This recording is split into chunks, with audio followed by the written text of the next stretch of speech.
Il y a quelques mois de cela, on a tous vu se déferler sur la toile des tonnes de vidéos, des photos, des images qui reportaient d'une scène affreuse. D'une dame vendeuse à la sauvette de nourriture, notamment de l'eau coque, qu'elle avait préparée dans des conditions quelque peu troubles, pour ne dire ça que de cette façon.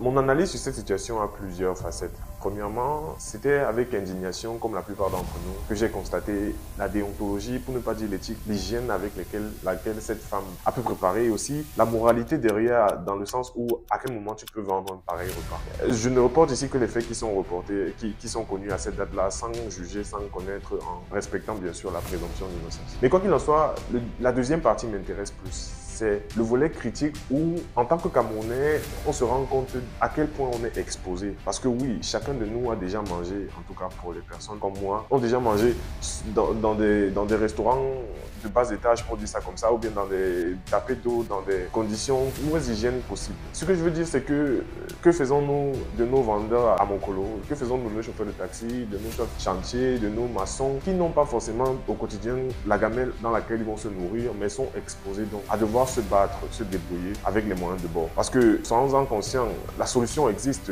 et elle a été développée et implémentée, même si elle n'est pas parfaite dans d'autres secteurs. Je fais ici référence au Babana ou alors aux chauffeurs de taxi. Chacun de nous les distingue aujourd'hui à travers un certain gilet qu'ils peuvent porter dans le cas des mototaxis ou alors du petit badge que nos chauffeurs de taxi accrochent au-dessus de leur pare-brise dans les véhicules. Ces deux insignes-là nous renseignent en tant qu'utilisateurs que ces personnes-là appartiennent à une association, à une conglomération, bref, obéissent à l'instance de tutelle qui est le ministère des Transports dans leur cas. Donc, il est facile pour moi de me poser la question, mais pourquoi on n'a pas quelque chose de similaire pour les vendeuses ambulantes, pour les personnes qui font dans la restauration en général? Parce que oui, chacun prépare à sa façon, chacun prépare selon ses compétences et ses qualités, mais le volet de l'hygiène doit peut-être être plus ou moins standardisé parce qu'il s'en va de la santé publique. Donc, c'est la deuxième indignation que j'avais, mais comme je disais, la deuxième chose qui me marque le plus, c'est certainement l'engouement et la volonté qu'on a tous eu de partager cette information. Prévenir les personnes qui nous sont chères en leur disant « faites gaffe où vous mangez ». Et j'ai envie de dire aujourd'hui, en vous interpellant, on peut dire le même message en matière d'assurance. Faites gaffe où vous vous assurez. Pourquoi? Parce que aujourd'hui encore, vous allez le voir à l'écran, des compagnies d'assurance déclarent avoir perdu près de 4000 attestations d'assurance. Ça veut dire qu'elles les ont confiées à des courtiers ou des intermédiaires là dehors au Cameroun et s'en dédouanent désormais en disant que si quelqu'un produit l'assurance avec ces attestations-là, ils ne sont pas concernés, la compagnie ne va pas indemniser. On a des courtiers qui reportent qu'ils ont eu des clients qui ont été cognés et l'assureur à la fin dit que non, il ne reconnaît pas l'attestation, non, le client n'est pas assuré chez eux, donc il ne va pas indemniser. Ce que j'essaie de dire calmement, c'est quoi? Si un plat de coque peut se gérer avec des traitements médicaux, on va à l'hôpital, peut-être on a un peu mal au ventre ou je ne sais pas quelles complications ça peut engendrer, c'est forcément un peu plus grave s'il s'agit de l'assurance automobile ou de l'assurance voyage ou ainsi de suite. Ou vous vous engagez à prendre un risque comme par exemple de commettre un accident, de cogner quelqu'un, il peut s'agir jusque-là de la mort et on n'aurait pas d'assureur derrière pour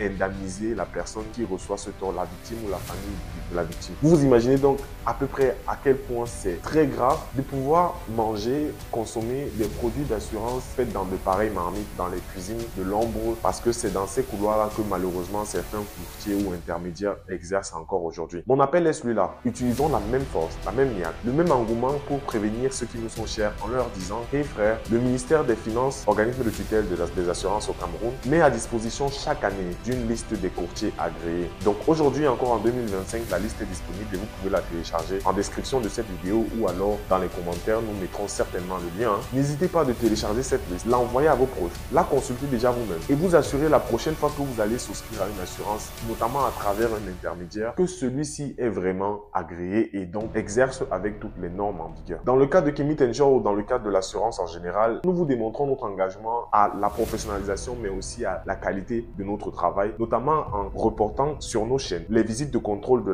l'organisme de tutelle, donc la Direction nationale des assurances, comme nous l'avons fait dans une précédente vidéo, en vous montrant encore comment nous participons activement à la digitalisation des états de rapport, notamment le mois dernier avec la Plémia, l'application qui va nous aider dans ce sens et qui a été proposée par le ministère des Finances. Ce que j'essaie de dire en bref, c'est quoi? L'assurance est un secteur qui a un cadre, qui est donc plus protégé même que la simple vente à la sauvette de nourriture. C'est la raison pour laquelle vous, chers clients, vous, chers abonnés, vous, chers spectateurs, je vous invite à ne pas vous faire berner à l'avenir, à utiliser les informations qui sont disponibles afin de savoir vers quel courtier, vers quelle compagnie, vers quel partenaire vous tournez. Notons bien que cette liste concerne uniquement les courtiers d'assurance, pas forcément les compagnies. Mais les compagnies d'assurance aussi doivent chaque année justifier de leur qualité et de leur professionnalisme. Pour ce débat-là, on pourrait regarder dans une autre vidéo. Parce que justement, on peut se poser la question de à quel moment est-ce qu'une compagnie peut donner tant d'attestations à un courtier au point de s'en dédouaner plus tard. Mais comme je dis, ça sera l'objet éventuel d'une prochaine vidéo. Si vous en jugez la nécessité, n'hésitez pas à l'écrire dans les commentaires. Je m'arrête ici pour cette intervention. Mon nom est Donald Gifunchu, courtier d'assurance et responsable stratégique chez Clinic Insure. Je vous remercie pour votre fidélité. Je vous invite, comme je le disais, à partager, à nous laisser un commentaire, un petit like,